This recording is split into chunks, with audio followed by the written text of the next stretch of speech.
E aí pessoal, como é que vocês estão? Hoje é um vídeo diferente, eu tô aqui no meu escritório para bater um papo com vocês. É um vídeo praticamente sem roteiro, é mais um vídeo de coração aberto mesmo, porque eu tô percebendo muitas pessoas aqui no canal, pessoas que chegam nos comentários, né? E de vez em quando reagem da seguinte forma: cara, depois de assistir tantos e tantos vídeos, eu tô repensando minha escolha em construir. Eu tô achando que vai dar trabalho demais, é muita dor de cabeça, muitos pontos para vigiar.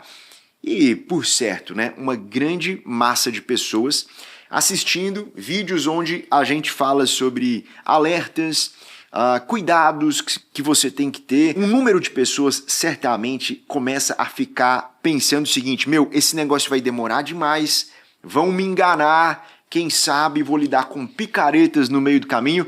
E esse vídeo então é para responder a seguinte pergunta: apesar dos desafios de construir uma casa, será então que vale a pena? Será que a dor do processo vale a pena? Porque é isso, a construção não é a compra de um imóvel, a construção ela é, enfim, todo um processo de 1 ano, talvez 2 anos, para você ter uma casa nova, né? E eu queria nesse vídeo aqui dizer que, apesar de o processo ter muitos desafios, eu queria te dar 3 boas razões de por que eu acredito de verdade que super compensa você construir a sua casa. E se você está meio desanimado com esse processo de obra, esses 3 pontos eu acho que eles vão reorientar a sua balança para você pensar melhor nesse assunto, tá? Primeiro e mais óbvio ponto, é o ponto do custo, né? Eu sempre falo isso. Eu sempre digo que para você ter um bem, para você ter um patrimônio, o menor custo possível para você ter aquilo é você construir do zero. Construir do zero alguma coisa, né? Capitaneando esse processo, é a forma mais barata de você ter qualquer coisa. Então, o custo de um imóvel que você constrói, obviamente, ele é mais baixo, né? Aí, alguns pontos precisam ser colocados aqui na mesa. Então, o primeiro ponto é: alguém sempre vai aparecer e vai dizer o seguinte: mas na minha cidade tem alguns imóveis ali que são mais baratos do que hoje eu pegar para construir. E eu acredito que tem mesmo alguns imóveis que, se você garimpar, você consegue achar uma casa do tamanho mais ou menos que você quer, na região talvez mais ou menos que você está desejando aí, uma casa que ela está tão barata, o metro quadrado dessa casa, o metro quadrado de compra, possivelmente está pareando, está competitivo com um metro quadrado de construção. Por que que isso acontece? Porque provavelmente esses imóveis são imóveis do pré-pandemia. Não é novidade para ninguém, você já deve saber disso, que na pandemia os imóveis eles viveram um estouro de valor, né? Hoje eu construo uma casa mais ou menos ou por 2,5 vezes, talvez quase 4 vezes o valor que eu construía em 2019, no começo de 2020. Então a construção ficou muito cara nos últimos anos, de 2020 para cá. Então, quando você pega um imóvel construído pré-pandemia, esse imóvel às vezes está sendo vendido hoje a um valor realmente muito barato. Agora, o que pouca gente coloca na balança é que você consegue acessar esse imóvel de forma barata, um pouco mais em conta, mas você não está colocando aí o custo de atualização desse imóvel, porque nada pode ser que seja um imóvel de 10 anos atrás. E a cada 10 anos, mais ou menos, você tem que dar um grande tapa no imóvel. No mínimo, você precisa pintar esse imóvel se você não quer deixar ele com cara de acabado. Você precisa ali tirar algumas infiltrações que podem ter aparecido, alguns acabamentos podem ter deteriorado, a umidade pode ter corrompido alguma coisa e a casa começa a dar manutenção realmente, porta e começa a emperrar, é isso, né? Então, quando você vai pegar um imóvel que hoje ele está mais barato do que construir do zero, esse certamente é um imóvel que ele está desatualizado e que você já vai empacar uma baita grana aí de você remendar e corrigir muitas coisas nesse imóvel. Então é injusta a comparação de um imóvel mais antigo com um imóvel novinho em folha, cujas manutenções principais vão estar daqui a 10 anos, né? Tirando essas exceções, tá? Via de regra, você vai ter um custo menor para construir do zero, e eu acho que isso é uma coisa que você tem que colocar na balança. Vou te falar uma realidade, tá? Você nunca vai ser tão bem remunerado na sua vida quanto a remuneração que você vai receber para construir sua casa. Do que eu estou falando? Você ganha dinheiro construindo a casa para morar. Então imagine que você vai fazer uma casa de 500 mil reais, tá bom? Só um número aleatório para você pensar. 500 mil reais, e no dia que você faxinar essa casa, ela vai deixar de ser uma obra, você terminou, faxinou, e aí mudou para essa casa. No dia que isso acontece, aquele imóvel, ele sai de obra e vira uma casa, tá? Quando isso acontece, você gastou ali 500 mil, automaticamente, quando ele muda de status, quando ele passa a ser uma casa finalizada, ele está valendo 800 mil. Esse é o poder de você construir para vender. Porque saiu de obra e virou casa, isso dá um salto no valor. E supondo que você vai ganhar 300 mil de valorização em um ano, é como se você tivesse ganhado um salário de 25 mil por mês durante aquele ano. Claro que isso é uma aproximação, tá? Mas é isso. Às vezes você ganha 10, 12, 13 mil no seu emprego formal e você não se tocou que ao dedicar energia, ao dedicar tempo para você construir sua própria casa, é como se, entre aspas, você tivesse ganhando um salário aí de 25 mil, tá? Se você vai direto comprar a casa pronta pelos 800 mil, veja, a casa que você se debruçou para construir, você se debruçou do zero para construir, você acessou ela a 500 mil. Se você for comprar pronta, vai ser 800, mais ou menos os números.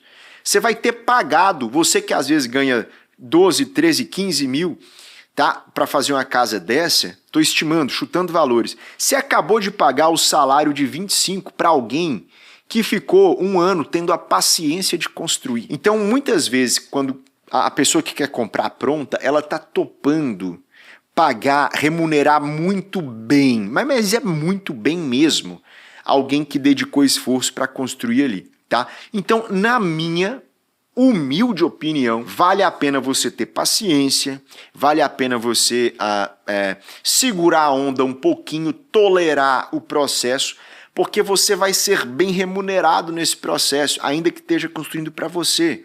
Você vai estar construindo um patrimônio mais em conta, perfeito? Então, para mim, esse é um grande fator. É o fator custo, tá? É provavelmente a melhor remuneração da sua vida. Eu não sei se na vida você consegue ganhar um salário de 25 mil. É como se fosse o salário que você está ganhando para fazer a sua própria casa. Para mim, o custo, ele é o primeiro ponto aqui da lista, tá?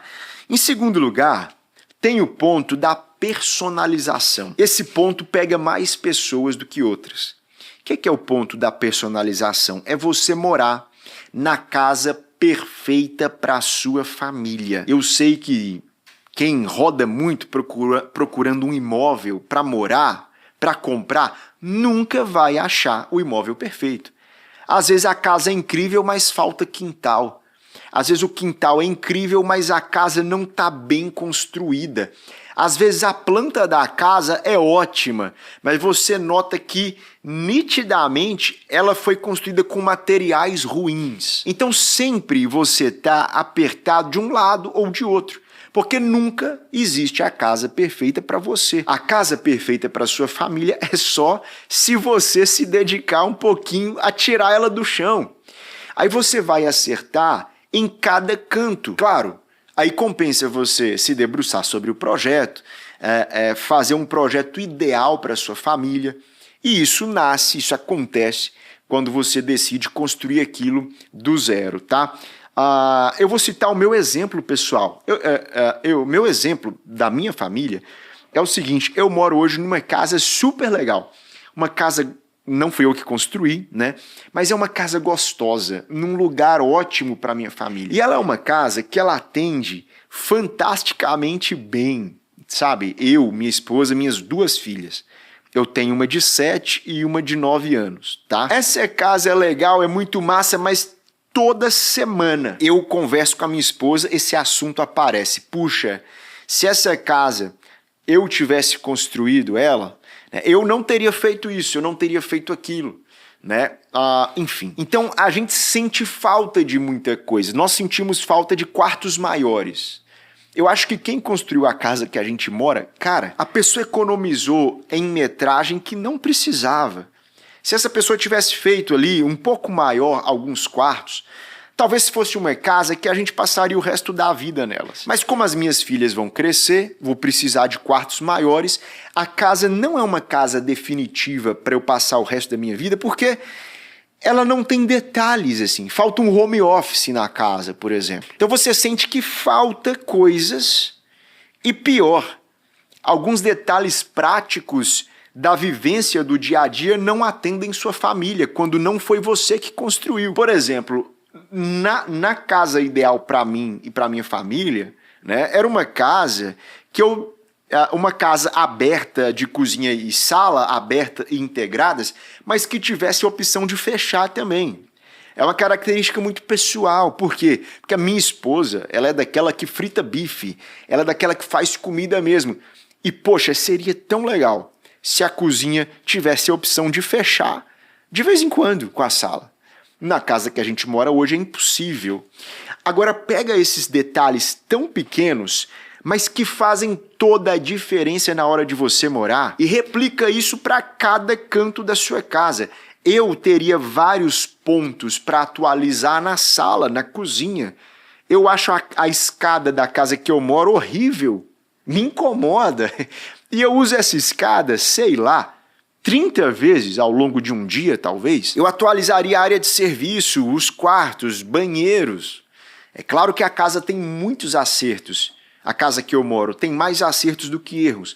Mas o que eu quero dizer para você é o seguinte: na realidade, você nunca vai ter a casa perfeita, a não ser se você for lá e construir essa casa. Então você pode ter uma casa perfeita para sua família, que custe menos. São os 2 primeiros pontos.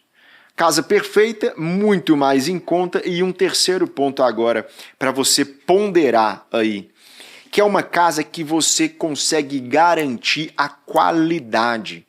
Isso muito me incomoda, ainda mais eu que sou um construtor. Quando eu vou observar casas que estão prontas por aí, às vezes na vida que eu comprei um imóvel, eu entrava ali e, cara, eu vejo vários defeitos assim, visíveis. Um rodapé torto, entendeu? Que eu vou olhar para ele o resto da minha vida. Uma bancada torta. Uma porta que podia ser 10 centímetros maior. Uma coluna num local que eu não colocaria uma coluna. Todos esses pontos me incomodam muito. Agora, o pior de tudo é aquela qualidade de construção que está no invisível. Você nunca vai saber se o construtor impermeabilizou o rodapé da casa, a base. Aquilo vai estourar de umidade, talvez, você vai ter rodapés estourados de umidade com 5 anos, 6 anos, e você não sabe simplesmente se ele usou o impermeabilizante. Sabe quanto custa para você impermeabilizar a base da sua casa e deixar ela completamente livre de umidade? Meu, isso vai custar tipo assim, R$2.000. É nada, tá? Só que se você não gastar esses R$2.000, sua casa vai ser úmida com o rodapé estourado e isso dá problema respiratório, dá rinite, dá bronquite. Agora, sabe o que a galera faz? A galera simplesmente não impermeabiliza. Então, eu acho que pra mim, na minha vida, é inadmissível eu morar num local que eu paguei 1 milhão por aquele imóvel, eu paguei 800 mil por aquele imóvel, ou até mais. E eu descobri depois que o cara deixou de gastar R$ 1.500 ou R$ 2.000 para impermeabilizar a base da casa. Você está entendendo? Essa é a lógica da qualidade naquilo que você não consegue ver num primeiro momento. E aí você nunca vai saber também se tem gambiarra na parte elétrica. Você nunca vai saber se a estrutura foi bem feita. Outro dia eu fui numa casa que a estrutura ela não tinha sido bem feita e após morar na casa por 7 anos, a família está cogitando mudar da casa porque a estrutura ela começou a dar pequenas rachaduras, pequenas fissuras. Esses problemas evoluíram, né, para a entrada de água na casa, então a umidade passa a entrar pelas fissuras e vários problemas caóticos, porque foi uma casa onde o construtor economizou no vergalhão, economizou no reboco. Você nunca vai saber se o reboco é bom e vai durar uma década. Por quê? Se o construtor não tiver colocado aditivos no reboco, aditivos químicos, coisa que eu já falei nesse canal aqui, né? Se o construtor não tiver colocado isso ali, essa massa vai ficar podre com alguns anos. Sabe quanto custa de aditivo químico para você não deixar a sua massa podre? Custa, tipo assim, numa casa de 300 metros quadrados, isso vai custar R$ 500. E a galera não faz. Então, quando eu vejo que se eu pegar e construir do zero, eu vou ter uma casa tão melhor, com tanto mais qualidade, pode ser que nem tenha tantos materiais luxuosos, entendeu? Pode ser que não tenha a melhor pedra, ou melhor porcelanato, mas o que vai estar escondidinho na parede vai ser só coisa boa. Um bom reboco, uma boa parte elétrica, a parte hidráulica sem gambiarra que não vai voltar cheiro de esgoto, aquele fedor horrível, né, no banheiro. Por quê? Porque dentro da parede, quando você vai visitar uma casa, você não sabe qual é o cano que está ali. E aí você paga caro numa casa, é um cano vagabundo que vai estourar com a pressão de água. Você começa a ter problemas numa casa mal construída. Então, eu comparo isso, a qualidade de construção, uma casa feita do meu jeito e ainda por cima, tudo isso custando menos. Eu acho muito, muito forte o argumento para eu ir lá e fazer a casa para mim e tolerar o processo. Ah, mas vai demorar 1 ano, 1 ano e meio. Ah, pode ir até 2 anos. Tudo bem, eu vou morar ali quantos anos? O resto da vida? 15, 20 anos? Então, tudo bem. Eu topo a dor do processo para ter todas essas vantagens, tá bom? E aí você vai dizer, puxa, mas às vezes o processo é muito traumático, eu concordo com você, mas tem uma coisa que separa processos agradáveis de construção que separa dos processos traumáticos. E tem gente que tem prazer construindo, porque na realidade, quando a obra é boa, você tem prazer, é uma realização para a família. Os seus filhos ficam envolvidos, você leva eles no canteiro. Então eu tenho um curso com 14 mil pessoas já formadas no método lá do curso e eu converso com as pessoas e elas não estão tendo dores horríveis na hora de construir, porque elas têm conhecimento. E é isso que separa uma obra traumática de uma obra boa, de uma obra agradável. Quando você tem controle, conhecimento, você domina as etapas do processo, ninguém te passa para trás, você não constrói elefante branco, você constrói economizando dentro do seu bolso. Se a obra está dentro do orçamento, automaticamente você dorme noites tranquilas, você não perde o sono. É isso, é você entrar numa construção sabendo o que você está fazendo. Inclusive, se você vai passar por uma obra, então, esteja no meu curso. É o melhor que você pode fazer para uma construção vitoriosa, agradável, que as coisas dão certo, que você não morre numa grana desperdiçada, perfeito? Não morre na praia, não deixa a obra inacabada. Esteja no curso, porque isso aí, esse conhecimento, o domínio do que você está fazendo, do processo, é o que separa obras traumáticas de obras agradáveis, tá bom? Então é isso, pessoal. Me fala aqui nos comentários se você está desanimado com a construção, se você está animadão, se esse vídeo te ajudou a enxergar pontos positivos que você talvez não estava enxergando. Me fala o que você achou desse papo e me fala também o seguinte, se você gostou desse formato de vídeo, né? Eu vim aqui, tô gravando aqui, cara, assim, no momento, um vídeo praticamente íntimo, sem hiperedição, sem cortes, é eu trocando uma ideia com você, raiz mesmo. Me fala o que você achou disso. Talvez você já manjou aí que eu tô testando muitos formatos novos aqui no canal. Esse é um canal onde a minha audiência tá me ajudando a construir o canal, né? Então eu tô pegando muito feedback de vocês, tô ajustando novos formatos, novos assuntos, e me fala então o que você achou desse formato. Tamo junto então, eu te vejo no próximo vídeo.